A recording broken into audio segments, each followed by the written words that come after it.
Bien, muy buenas tardes compañeros, compañeras de Juventud Idealista.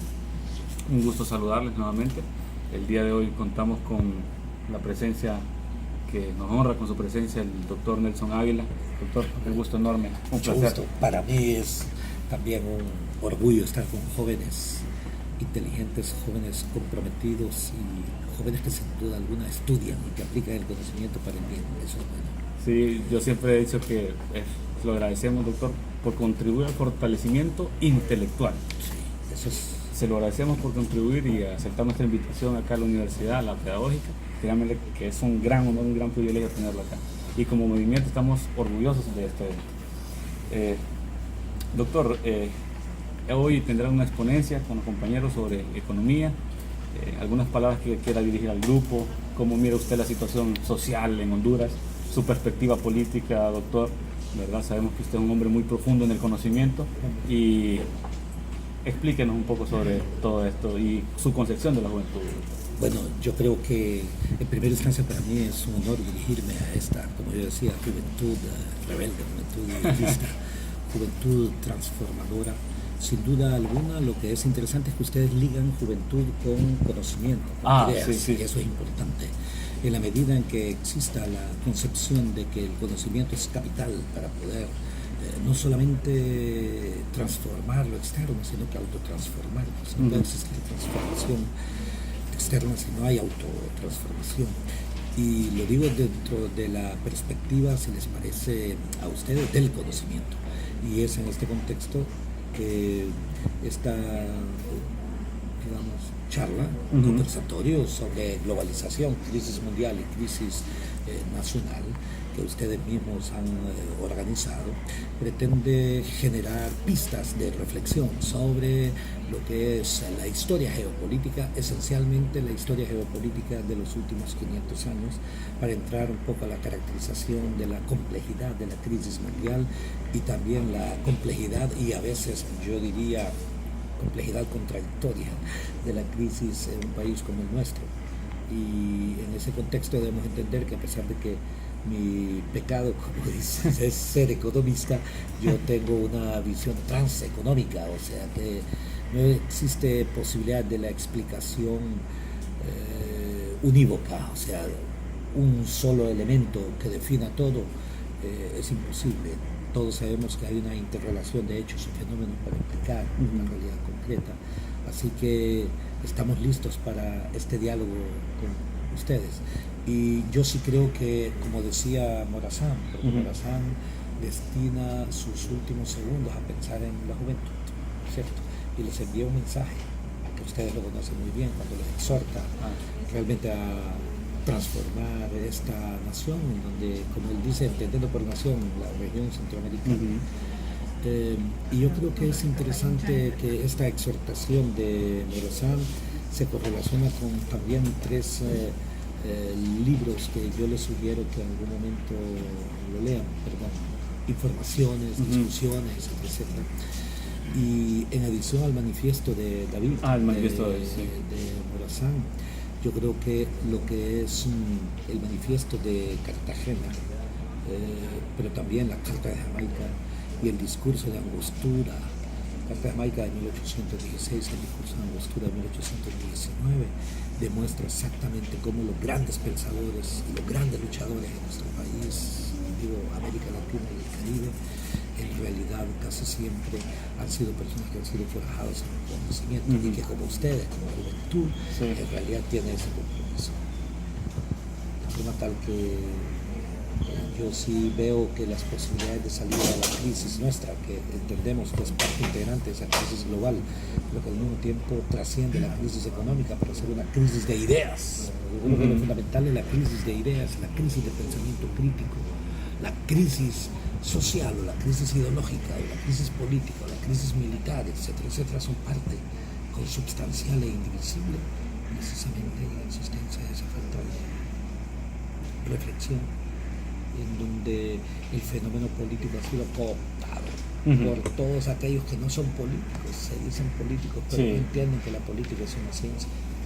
Y es en ese contexto que cuando uno recuerda en este último libro que yo escribí sobre poder, política, Estado y democracia, hago una síntesis desde el siglo VII a.C.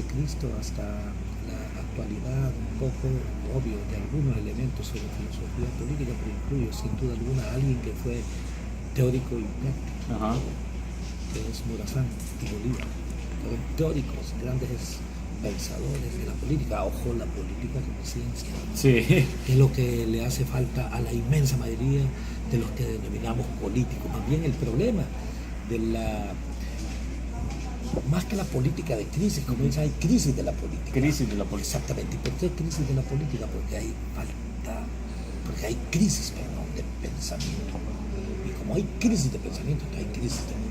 En el entendido de esta reflexión de la política como una ciencia. Para algunos un arte, una técnica, pero es más una ciencia sin duda. Y es una ciencia compleja, porque es importante entender que la política, como parte de las ciencias sociales, son ciencias complejas. Las ciencias simples, no quiero decir simplistas, simples, pero son aquellas que sí se pueden demostrar en el corto plazo.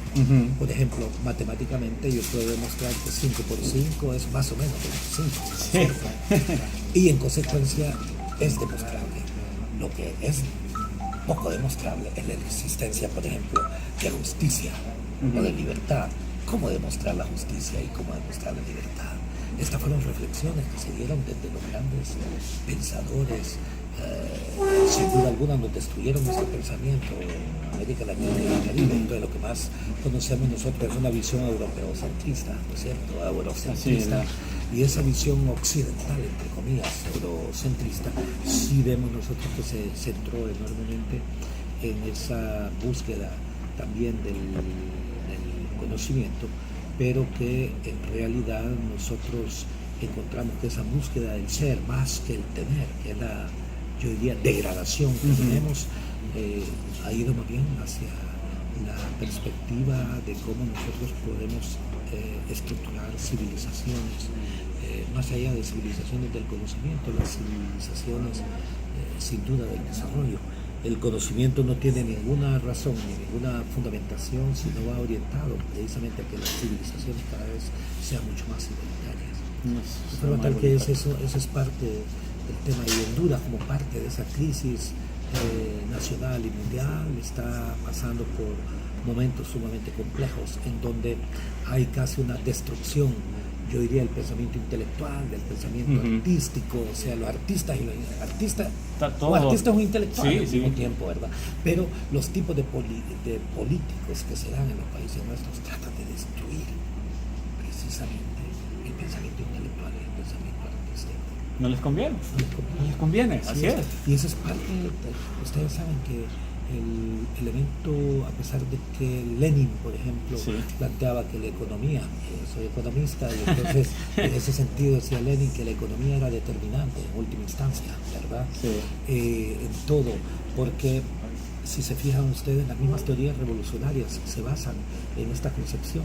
Por ejemplo, no existe posibilidad de modificación de la superestructura si no se modifica la parte de infraestructura, la base económica. Entonces, cuando hay una lucha revolucionaria es para destruir las relaciones sociales de producción históricas, para destruir en consecuencia todas estas relaciones antagónicas existentes en esta base, pero es la única forma, bajo esta concepción revolucionaria, de modificar el tema superestructural, la superestructura, en donde la superestructura, lo determinante, es en realidad el elemento ideológico, mucho más que el Estado como parte de esa estructura, pero al destruir la base económica se destruye también los lineamientos del Estado, se destruye... Caemos toda la... Exactamente, y se destruye el fundamento de ese Estado, cuál es el marco jurídico, por ejemplo. Pero el tema que es mucho más permanente es el tema de las ideas. Althusser escribió enormemente sobre esto, y yo creo que todo el análisis superestructural que hace Carlos Marx, por eso para mí es uno de los principales pensadores que ha existido en la historia de la humanidad. Un gran filósofo. Sin duda, un gran economista, un gran, bueno, primero fue abogado y después quiso ser economista, ¿no es cierto? O sea, de profesión. Pero lo que me parece interesante es que él genera toda una ruptura epistemológica sobre el conocimiento de la época. porque en realidad Carlos Marx genera una ruptura con respecto a la filosofía, ¿verdad? Una ruptura con respecto al método, Sí. es interesante, pues, una ruptura con respecto a la función de la economía, genera miles de nuevas categorías que inclusive los economistas previos a él como escuelas de pensamiento, ya sea la escuela clásica con Adam Smith, por ejemplo, y con David Ricardo, pero posteriormente con todo lo que nosotros denominamos la escuela marginalista de la época, etcétera, etcétera. Marx, de hecho, que nace exactamente 3 años antes de la independencia de Honduras, ¿no es cierto?, a inicios del siglo XIX, y termina sin duda a fines del siglo XIX de su vida, en 1883. De hecho, demuestra exactamente que ese pensamiento todavía vive, sin duda, y eso es importante que lo intentamos, que lo para veamos. reconstruir pensamiento. Así es. Bueno, ya saben, el doctor estará hoy, ¿verdad? Ya dentro de pocos minutos dentro de la conferencia. Doctor, simplemente para finalizar, con una palabra, yo le voy a mencionar algo y usted solo con una palabra me lo define. Perfecto. Muy bien, excelente. Creo que ya lo he tenido en otras mesas de debate, ¿verdad? Lo he tenido. Muy bien. Sí, sí. Entonces, juventud, Presente y futuro. economía, Transformarla. Honduras, En ciernes. idealista, Paso necesario para transformar. paso necesario para transformar, pedagógica, Universidad que tiene desafío de la ciencia. ciencias sociales, Compleja. juventud, idealista. Presente y futuro. Muchas gracias, doctor. Gracias. Un placer. Mucho gusto.